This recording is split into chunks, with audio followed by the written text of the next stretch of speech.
दोस्तों अब कुछ बहुत बड़ी डेवलपमेंट्स और कुछ इनसाइड डिटेल्स हैं जो इस जानिब बड़े वाज़े इशारे दे रहे हैं कि इमरान खान जीत के काफ़ी करीब पहुंच चुके हैं। इस वक्त ज़ाहिरी बात है कि इम्पोर्टेड हुकूमत के पॉलिसीज़ हो जाएं या दीगर अवाम सख्त गुस्से हो रहे हैं और सोशल मीडिया पर अवाम का रद्द-ए-अमल है। पाकिस्तान के साबिका फ़ौजी अफसरान हैं, इनकी प्रेस कॉन्फ्रेंसेज हैं, ये सब कुछ एक प्रेशर ज़रूर बिल्डअप कर रहे हैं और बहुत से फैसलों पर नज़रसानी करना शुरू कर चुके हैं। बहुत से मुख्तदर हल्के और इस हवाले से अंदर खाते कुछ डील्स, अंदर खाते कुछ मुज़ाकरात और कुछ बड़ी अहम तरीन डेवलपमेंट्स हैं, इनकी बाज़गश्त चल रही है। इस वक्त हम आपको ये बता सकते हैं कि जो सूरत-ए-हाल बन चुकी है, अगर आप देखें कि सियासी सूरत-ए-हाल है, इसमें पोलराइजेशन उरूज पर है। इमरान खान की मकबूलियत कम नहीं हो रही। ऑडियो वीडियो लीक से लेकर जितनी कोशिशें की वो इनके गले पड़ चुकी हैं। वो चाहे फरागोगी, बुशरा बीबी, ये तमाम तर कोशिशें करते रहें, सबूत नहीं है, वरना ये केसेस कर चुके होते और अब आवाम बहुत गुस्से में है। पहले तो इम्पोर्टेड हुकूमत और रजीम चेंज का गुस्सा था, अब अपने 2 वक्त की रोटी के लाले पड़ चुके हैं और आवाम के साथ जो जुल्म हो रहा है और यहाँ कुछ चीज़ें रखना ज़रूरी हैं। एक तो ये कि 26 मई को अचानक लॉन्ग मार्च ख़त्म करने के बाद वापस पेशावर का रुख किया, तो वो बहुत से लोग हैरान हुए, बहुत सी बातें सामने भी आईं और बहुत सी चीज़ें हमने अपने चैनल के ज़रिए आपके सामने भी रखी। अब देखें इमरान खान की पॉलिसी क्या है। अब इन्होंने अपनी तमाम तर उम्मीदें पाकिस्तान की आला अदलिया से लगाई हुई हैं और वहाँ इनकी जमात ने इनके एहतजाज के तहफ़्फ़ुज़ के लिए दरख्वास्त दे रखी है।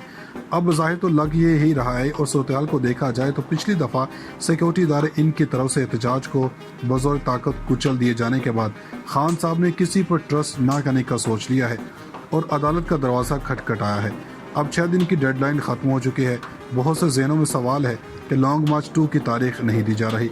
कोर कमेटी के इजलास में कहा गया कि आगे कुछ नहीं किया जाएगा।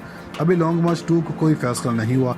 अब सूरत-ए-हाल ये है कि जितनी चीज़ें चल रही हैं और हमारे पास डिटेल्स पहुंची हैं, तो कुछ सोर्स के दावे हैं कि ये सब कुछ टाइम टेकिंग के तौर पर किया जा रहा है कि मामलात बैक डोर चल रहे हैं। बैक डोर चैनल्स इस वक्त खुले हुए हैं और अभी तक बंद नहीं हुए। चाहे जितनी मर्जी पोलराइजेशन हो जाए, जितनी मर्जी कशीदगी हो जाए, बहुत से चैनल्स बैक डोर खुले हैं। पाकिस्तान तहरीक-ए-इंसाफ 25 मई से लॉन्ग मार्च शुरू होने से लेकर अभी तक राब्तों में है। मुख्तदर हलकों की तरफ से यकीन दहानी करवाई गई है कि असम्बलियाँ तहलील हो जाएंगी और बगैर धरने के लॉन्ग मार्च को ख़त्म करने पर राज़ी कर लिया गया। इसमें ऐसे लोग शामिल थे जो बड़े ट्रस्टेड लोग हैं, जिनकी बात को खान साहब निगलेक्ट नहीं कर सकते। लेकिन अभी तक लग रहा है कि अब खान साहब के मुताबिक तमाम मुआहदे 100% नहीं चल रहे। अब मुख्तदर हलकों और PTI के दरमियान अब एक ही बात हो रही है कि पार्लियामेंट में जाएं और असम्बलियाँ तहलील हो जाएंगी। तहरीक-ए-इंसाफ चाहती है कि वो असम्बलियाँ तहलील पहले हों, फिर हम इस्तीफे वापस ले लेंगे, जबकि मुख्तदर हल्के ये चाहते हैं कि PTI पहले पार्लियामेंट में वापस जाए और इसके बाद फिर इंतखाबात की तारीख का ऐलान किया जाए।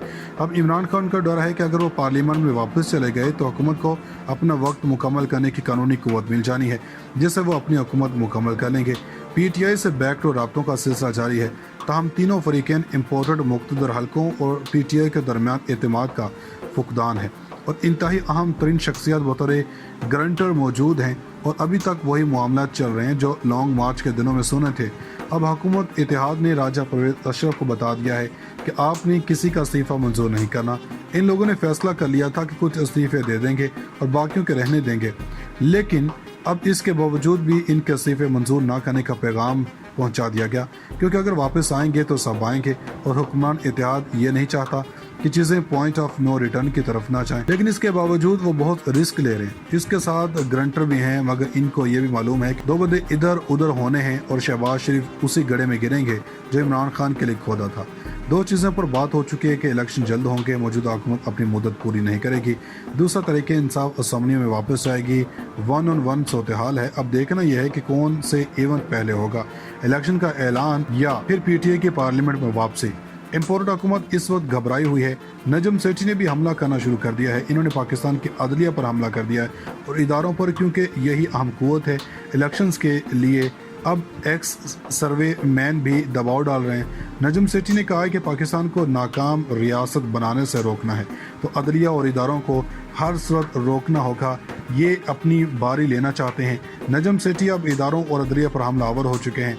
अब समझ लें कि PTI को इस डील में रिस्क है, लेकिन इम्पोर्टेड हुकूमत के लिए भी बड़ा रिस्क है। अब तीनों ही इसके लिए तैयार नहीं है। ये एक दूसरे पर ट्रस्ट नहीं कर रहे, ना ही मुख्तदर हल्के कर रहे, ना इम्पोर्टेड और ना ही PTI कर रही है। گرانٹرز شامل ہیں اس سارے معاملے میں، مگر ابھی تک کوئی بڑی خبر نہیں آئی ہے۔ مگر یہ خبریں ضرور آ رہی ہیں کہ ممکنہ طور پر حالات قابو میں آنے والے ہیں اور تینوں پارٹیوں کے حوالے سے بڑا اہم ہونے والا ہے۔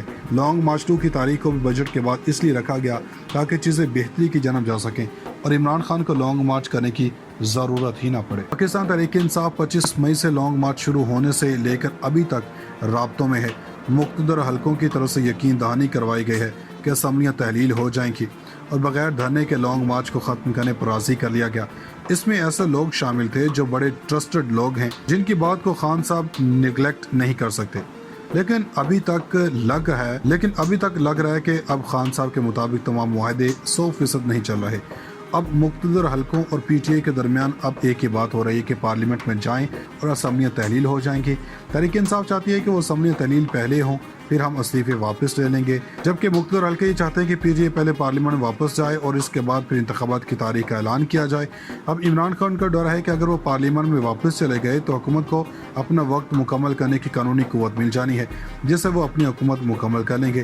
پی ٹی آئی سے بیک ٹو رابطوں کا سلسلہ جاری ہے، تاہم تینوں فریقین امپورٹڈ مقتدر حلقوں اور پی ٹی آئی کے درمیان اعتماد کا فقدان ہے اور انتہائی اہم ترین شخصیات بطور گرانٹر موجود ہیں اور ابھی تک وہی معاملات چل رہے ہیں جو لانگ مارچ کے دنوں میں سنے تھے۔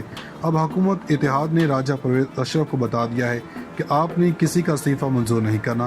ان لوگوں نے فیصلہ کر لیا تھا کہ کچھ استعفے دے دیں گے اور باقیوں کے رہنے دیں گے، لیکن اب اس کے باوجود بھی ان کے استعفے منظور نہ کرنے کا پیغام پہنچا دیا گیا، کیونکہ اگر واپس آئیں گے تو سب آئیں گے اور حکمران اتحاد یہ نہیں چاہتا کہ چیزیں پوائنٹ آف نو ریٹرن کی طرف نہ جائیں، لیکن اس کے باوجود وہ بہت رسک لے رہے ہیں۔ اس کے ساتھ گرانٹر بھی ہیں، مگر ان کو یہ بھی معلوم ہے کہ دو بندے ادھر ادھر ہونے ہیں اور شہباز شریف اسی گڑھے میں گریں گے جو عمران خان کے لیے کھودا تھا۔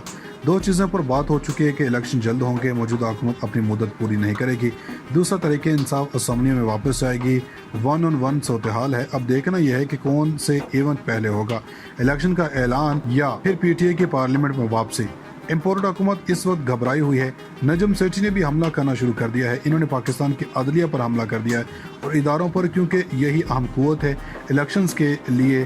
اب ایکس سروے مین بھی دباؤ ڈال رہے ہیں۔ نجم سیٹھی نے کہا ہے کہ پاکستان کو ناکام ریاست بنانے سے روکنا ہے تو عدلیہ اور اداروں کو ہر صورت روکنا ہوگا، یہ اپنی باری لینا چاہتے ہیں۔ نجم سیٹھی اب اداروں اور عدلیہ پر حملہ آور ہو چکے ہیں۔ اب سمجھ لیں کہ پی ٹی آئی کو اس ڈیل میں رسک ہے، لیکن امپورٹڈ حکومت کے لیے بھی بڑا رسک ہے۔ اب تینوں ہی اس کے لیے تیار نہیں ہیں، یہ ایک دوسرے پر ٹرسٹ نہیں کر رہے، نہ ہی مقتدر حلقے کر رہے، نہ امپورٹڈ اور نہ ہی پی ٹی آئی کر رہی ہے۔ گرانٹرز شامل ہیں اس سارے معاملے میں، مگر ابھی تک کوئی بڑی خبر نہیں آئی ہے۔ مگر یہ خبریں ضرور آ رہی ہیں کہ ممکنہ طور پر حالات قابو میں آنے والے ہیں اور تینوں پارٹیوں کے حوالے سے بڑا اہم ہونے والا ہے۔ لانگ مارچ 2 کی تاریخ کو بھی بجٹ کے بعد اس لیے رکھا گیا تاکہ چیزیں بہتری کی جانب جا سکیں اور عمران خان کو لانگ مارچ کرنے کی ضرورت ہی نہ پڑے۔